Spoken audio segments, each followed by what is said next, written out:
Hi ஃப்ரெண்ட்ஸ், welcome to Greenara garden. So நம்ம பொதுவாக மாடி தோட்டத்தில் செடிகள் வைக்கும்போது பார்த்திங்கன்னா அது க்ரோத் ரொம்ப நல்லா இருக்கும். நம்ம அது நார்மலாக அந்த வேப்பம் புண்ணாக்கு, அதே மாதிரி மண்புழு உரம் இது மட்டும் போட்டாலே போதும், அதோட க்ரோத் ரொம்ப நல்லாயிருக்கும் ஃப்ரெண்ட்ஸ்.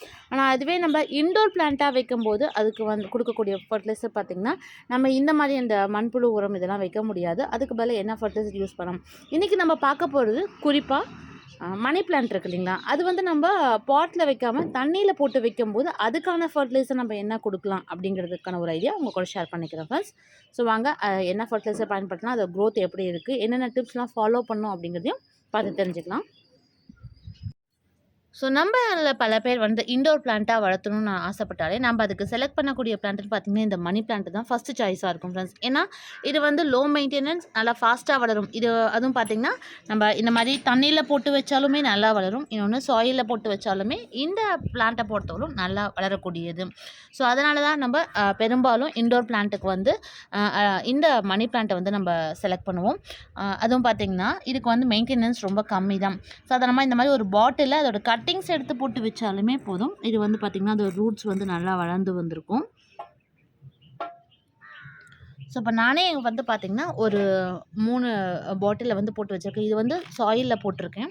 ஸோ அதோட க்ரோத்துமே எப்படி இருக்குதுன்னு பாருங்கள். இது வந்து இண்டோராக வீட்டுக்குள்ளே இருக்கக்கூடியது தான் இது எல்லாமே. இதுவுமே வந்து நான் பாட்டிலில் தான் போட்டு வச்சுருக்கேன் ஃப்ரெண்ட்ஸ். இது வந்து பார்த்திங்கன்னா இதோட ரூட்டு பாருங்கள் எந்த அளவுக்கு நல்லா வந்திருக்குன்னு. சில நேரங்களில் நம்ம தண்ணி வந்து சரியாக மாற்றி வச்சாலுமே இந்த மாதிரி அழுகி போகிறதுக்கும் வாய்ப்பு இருக்குது. அந்த மாதிரி வந்ததுன்னா நம்ம உடனே அதை கட் பண்ணி போட்டுட்டு நம்ம திரும்ப வேறு தண்ணியை மாற்றி வைக்கும்போது உங்களுக்கு செடி வந்து நல்லாவே வளர்ந்து வரும். அதே மாதிரி வாரத்தில் ஒரு நாளைக்கு வந்து நம்ம இந்த மார்னிங் சன்லைட் இருக்குங்களா, அதில் கொஞ்சம் நேரம் எடுத்து வச்சுட்டு அதுக்கப்புறம் நம்ம வீட்டுக்குள்ளே வச்சுக்கலாம்.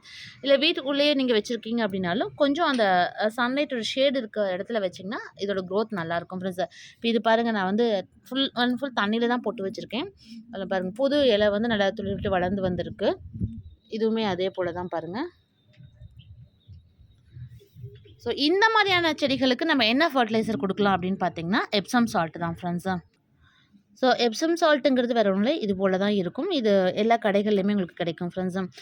நீங்கள் அவுட்டோர் பிளான்ஸாக வளர்த்துறதா இருந்தாலும் சரி, இல்லை இன்டோரில் மெயினாக வளர்த்தக்கூடிய பிளான்ஸுக்கு வந்து இந்த சால்ட் வந்து தாராளமாக நம்ம கொடுக்கலாம். இப்போ நீங்கள் பாட்டில் வந்து போட்டிருக்கீங்க, இந்த மாதிரி சாயில் போட்டிருக்கீங்க அப்படின்னா அதில் கொஞ்சம் டைரெக்டாக கொடுத்துக்கலாம். இது வந்து ஒரு 1/2 ஸ்பூன் அளவுக்கு மட்டும் கொடுத்தா போதும். எடுத்துருக்கக்கூடிய பாட்டோட சைஸுக்கு தகுந்த மாதிரி இந்த இண்டோர் பிளான்ட் வந்து இதுக்கு வந்து நீங்கள் எப்சம் சால்ட் வந்து பயன்படுத்திக்கலாம். இப்போ இது ஒரு சின்ன பாட்டாக இருக்கனால ஒரு 1/2 ஸ்பூன் அளவுக்கு மட்டும் இதில் போட்டு விட்டுட்டு தண்ணி ஊற்றி விட்டுட்டாலே போதும் ஃப்ரெண்ட்ஸ். இப்போது அதுவே வந்து நம்ம இந்த மாதிரி வாட்டரில் வச்சுருக்கோம், அதாவது தண்ணியில் பாட்டிலில் போட்டு வச்சுருக்கோம் அப்படின்னா அதுக்கு வந்து நம்ம ஸ்ப்ரே பண்ணி விடுற மாதிரியும் பண்ணலாம். ஸோ இதே எப்சம் சால்ட்டை எடுத்துகிட்டு பாட்டிலில் போட்டு நம்ம தண்ணியில் மிக்ஸ் பண்ணிக்கோ.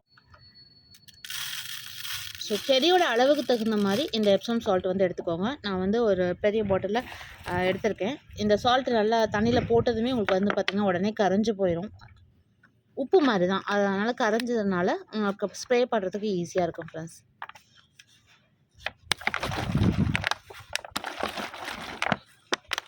அதே மாதிரி ரொம்ப அதிக அளவுலேயும் போட்டுறாதீங்க.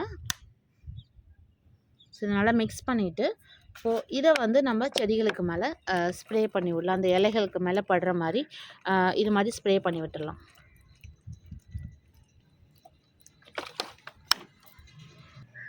ஸோ இந்த மாதிரி தண்ணியை வந்து ஸ்ப்ரே பண்ணி விடுறதுங்க பார்த்திங்கன்னா உங்களுக்கு இண்டோர் பிளான்ட்டுக்கு மட்டும் இல்லை ஃப்ரெண்ட்ஸ், நீங்கள் அவுட்டோரில் வச்சுருக்கக்கூடிய பிளான்ட்டாக இருந்தாலுமே அதுக்குமே வந்து நீங்கள் இதே போல் ஸ்ப்ரே பண்ணி விட்டிங்கனாலும் அது க்ரோத் வந்து ரொம்ப நல்லாயிருக்கும்.